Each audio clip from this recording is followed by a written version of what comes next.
Ang high-stakes na mundo ng telebisyon sa Pilipinas na kadalasang nakakulong sa mga structured na kapaligiran ng maliwanag na ilaw ng mga studio ay umapaw sa isang pagigante sa larangan ng mataas na lipunan sa isang eksklusibong holiday gala na pinangunahan ng maimpluwensyang business magnate na si Manny Pangilinan, ang dapat sana isang sopistikadong pagtitipon ng mga pinakamakapangyarihang mga tao sa bansa, sa negosyo, politika at showbiz ay napalitan ng isang larangan ng ego at mga nakaperming mga liwanag. Ito ang aprobahan, maimbestigahan malalim na pagsisid sa gala ghosting. Ang katotohanan sa likod ng umano'y public snub ni Vice Ganda kay Ellen Macapagal, ang asawa ng Pinoy Henyo Master na si Joey De Leon. Ang viral video retaliation na kinu-question ng bansa ang kabababang loob ng angkabog star at ang nakagimbal na katotohanan isang dekadang mahabang tunggalian na sa bakas ay umabot na sa pinaka-prestigyosong bulwagan ng kapangyarihan.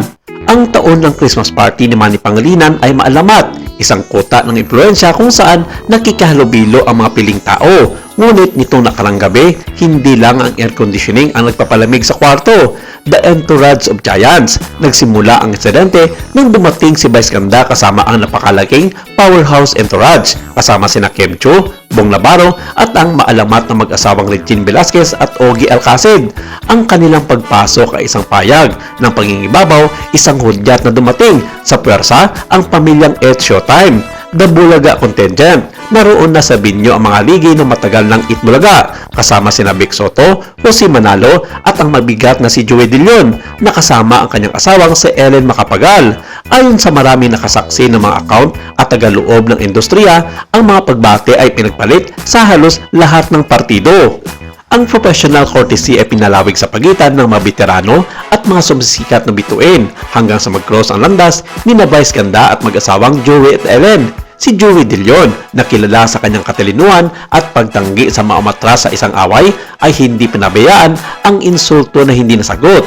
Sa isang nakakagimbal na video na naging viral, tinugunan ng Pinoy Henyo Master ang isyo ng pagmamataas nang hindi binanggit ang isang pangalan, gayunpaman ang target ay malinaw. Sa arrogance of decree, sa kanyang payag, si Joey De Leon ay nagsalita tungkol sa isang sikat na host na ayon sa kanya ay hindi magbabago pagdating sa kanilang pride. Sinabi pa nitong napakayabang at ubod ng bastos sa maraming tao na inuulat niya. Isang misteryo ngunit mapandingnan na payag na nagmumungkahi na tinitingnan niya ang kabilang partido bilang pangunahing walang kakayahan sa tunay na profesional ng kagandahang loob.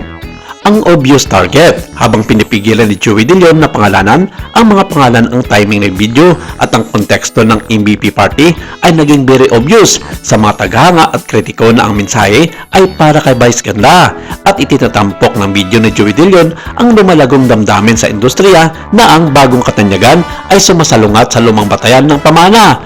Ang salitang kayabangan ay ginagamit na sandata para siraan ang mga nagawa ng mga nakababatang henerasyon.